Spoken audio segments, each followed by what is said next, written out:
Alors on est content, finalement on a une révélation. Lors de l'échange entre le Gorosei et le personnage encapuchonné, il ne s'agissait pas de Shanks mais bien de son frère, Shamrock Fingerland, fils de Garling Fingerland, chef des actuels Chevaliers Divins, mais cette révélation ouvre d'autres portes à des théories beaucoup plus anciennes que j'avais, notamment sur l'empoisonnement de Goldie Roger par Shanks, puisqu'on peut voir aujourd'hui que la seule différence plastique entre Shamrock et Shanks se porte sur la griffure de Shanks infligée par Barbe Noire et aussi par le fait que Shanks ait perdu son bras en tentant de sauver Luffy de la noyade. On peut donc dire qu'avant ces deux événements, la plastique de Shanks et de Shamrock était identique.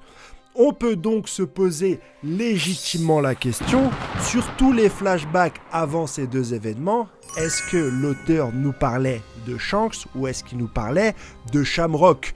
Et bien sûr, il y a un flashback que je voudrais mettre à l'honneur et qui est à l'origine de l'une de mes théories. Je parle bien sûr du flashback sur l'Euro Jackson et de l'empoisonnement de Gold Roger par Shanks. Beaucoup se sont moqués de moi à l'époque, mais aujourd'hui, en sachant que les deux frères avaient très certainement la même apparence, est-ce que le frère de Shanks, Shamrock, ne se serait pas infiltré dans l'équipage de l'Euro Jackson pour pouvoir empoisonner Gold Roger? Je parle d'empoisonnement puisque sur un court flashback de 3 ou de 4 chapitres, on a quand même 3 personnes qui tombent malades, Toki, Baggy et Gold Roger. Pourquoi est-ce que l'auteur a pris le temps, dans ces pages qui sont comptées, pour nous narrer un petit peu le dernier trajet de Gold Roger, de nous mettre 3 personnes qui sont malades?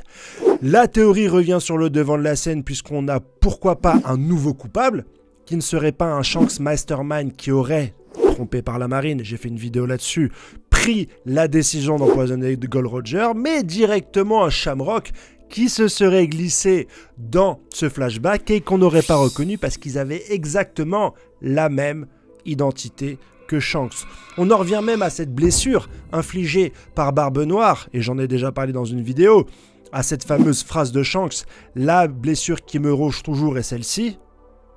Finalement, cette blessure n'a-t-elle pas été une libération pour Shanks qui a pu finalement se dissocier de son frère jumeau et pouvoir accepter son identité propre? Et là encore, je rebondirai sur l'incohérence de la perte du bras de Shanks. Est-ce qu'elle va pas nous être expliquée par la suite comme un sacrifice de Shanks qui voulait, en plus de sa belle balafre, vouloir se séparer complètement de son frère qui a la même plastique? Je parle bien sûr de Shamrock Fingerland.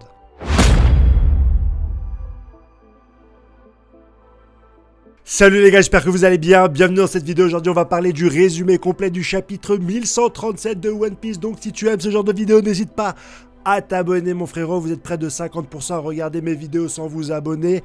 Bien sûr, à donner directement ton avis en commentaire, surtout sur le fait que est-ce que Shanks a empoisonné Roger? Je vais pas lâcher l'affaire sur cette théorie. À me mettre un petit like parce que ça fait du bien pour la vidéo. Quand tu mets un petit like, mon frérot, tu donnes de la sephore et la vidéo elle peut monter directement pour atteindre des chiffres que j'ai jamais atteints, et à partager cette vidéo si tu trouves que j'ai fait un travail formidable. Je vous remercie pour l'intégralité des messages que j'ai reçus sur ma vidéo de mardi. Ça a fait super plaisir de voir vos retours chaleureux concernant la validation de la théorie sur Shamrock Fingerland. On va directement en parler en fin de vidéo, mais on a un début qui est tout aussi intéressant dans ce chapitre puisqu'on va avoir un petit peu le passé des géants et notamment la confrontation entre Loki et Harald qui se sont pétas dans le château. C'est pour ça qu'on voyait un petit peu des traces apparentes sur le château quand les deux chevaliers divins sont arrivés, hein. Beaucoup l'ont pré-shot directement sur Twitter, mais effectivement c'est dans ce château-là que Loki a attaqué Harald et il y a eu près d'une centaine de géants morts durant cette bataille. On voit les cadavres un petit peu partout par terre, mais l'un d'eux ont des cornes et c'est là qu'on apprend que certains géants viennent d'une ancienne tribu de géants qui avaient des cornes. Cette ancienne tribu, c'est très certainement la tribu d'où provient Oz, hein, directement les cornes de géants. Est-ce que c'est le cas de Kaido, hein? Il y en a qui me l'ont dit directement en commentaire dans la vidéo de mardi, mais on apprend que les géants d'aujourd'hui, pour certains, avaient encore du sang d'anciens géants, et par exemple, c'est le cas de Harald. Mais comme lui était un non-violent et que j'imagine que les anciens géants, c'était de sacrés soldats, il a décidé de péter directement ses cornes. On le voit directement dans un tableau et apparemment c'est un chauve avec une barbe. J'ai bien peur qu'il me ressemble, hein. Il a un petit peu des traces et des tatouages apparents sur le visage, une espèce de Kratos avec des cornes éclatées et une beubare, un air saillant. C'était pas un faible. Ça, c'est des informations qui sont assez cool. Ok, il s'est fait tuer par Loki, enfin apparemment, même si je pense que c'est beaucoup plus compliqué que ça, mais c'est pas un faible, c'est un guerrier très puissant qui avait choisi d'être pacifique parce qu'il croyait un petit peu en la communication, au partage avec les autres peuples du monde de One Piece, et il s'est dit, voilà, si je suis violent, les gens ne vont pas pouvoir échanger avec moi. Il voulait ouvrir un petit peu Elbaf, et c'est pour cette raison qu'il avait choisi la voie de la non-violence.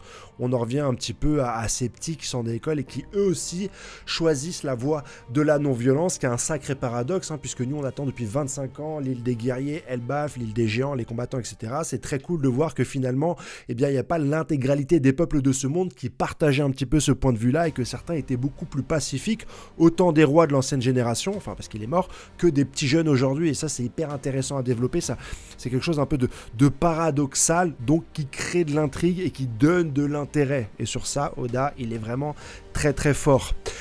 Et le plus important, bien sûr, c'est la deuxième partie qui va traiter des deux chevaliers divins qui vont tenter de recruter Loki. En tout cas, c'est ce qu'ils ont indiqué. On a la réponse, hein. C'est une offre spéciale qu'ils font à Loki de lui proposer un poste de cavalier divin, parce que c'est un poste qui est d'habitude réservé uniquement aux dragons célestes. On se posait la question la semaine dernière par rapport à ça, et on se dit, ah, c'est bizarre quand même pour les dragons célestes de donner un rang aussi spécial que les cavaliers divins qui, je vous le rappelle, ont le droit de juger les dragons célestes à des gens qui ne proviennent pas de leur rang, et on découvrira un peu plus tard un petit peu pourquoi est-ce que les deux personnages font ce genre de fleurs à Loki, mais pour le soumettre, pour lui faire accepter le fait de rejoindre leur rang. Certaines Gunko, cette très chère Gunko va un petit peu le torturer, et Loki a très certainement un acquis de l'observation, puisqu'il va anticiper les coups. Il va dire, tu vas me donner un uppercut à droite, ma tête va se pencher, tu vas m'attaquer à gauche, etc.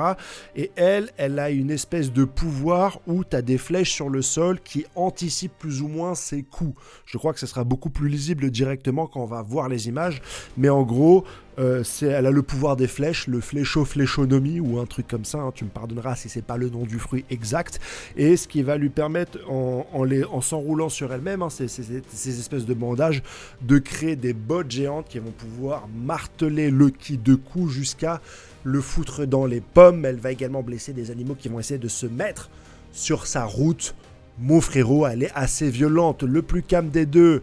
Et finalement, dans une magnifique double page finale, Shamrock, Fingerland, chef des chevaliers divins, fils de Garling Fingerland, qui appelle Marie-Jo Astersund pour dire que il en a marre, que tout le monde est stupide, et que en fait les gens devraient directement collaborer avec eux, puisque c'est sa mission, c'est un petit peu de soumettre les géants pour que ceux-ci aident le gouvernement mondial. Il est habillé un petit peu comme un noble militaire du XVIIe siècle, avec des bottes assez longues, avec une espèce de foulard. Il ressemble à Shanks, sauf qu'il n'a pas de cicatrice. Il a les cheveux longs mais attachés directement derrière. Ça va être un plaisir de découvrir le chara-design de ce personnage.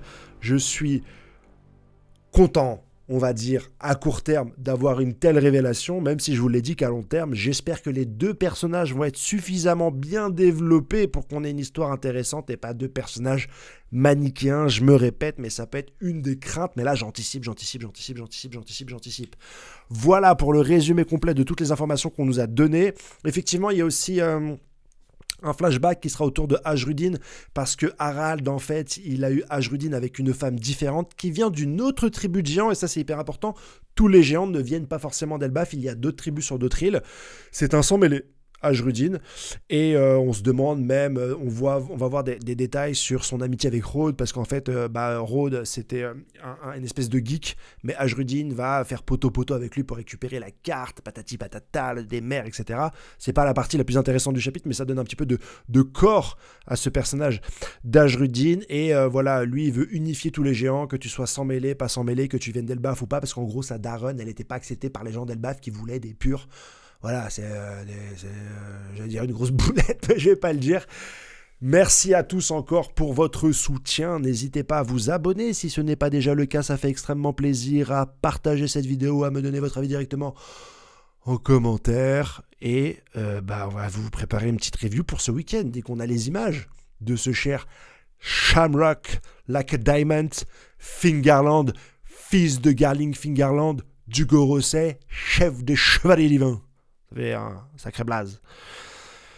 Mais quand je publierai cette vidéo demain, on aura peut-être déjà les premières images, parce que je la tourne ce soir, parce que demain j'ai grave des trucs à faire. Mais c'est un plaisir de vous servir. Bisous, bisous, à ciao, bye bye.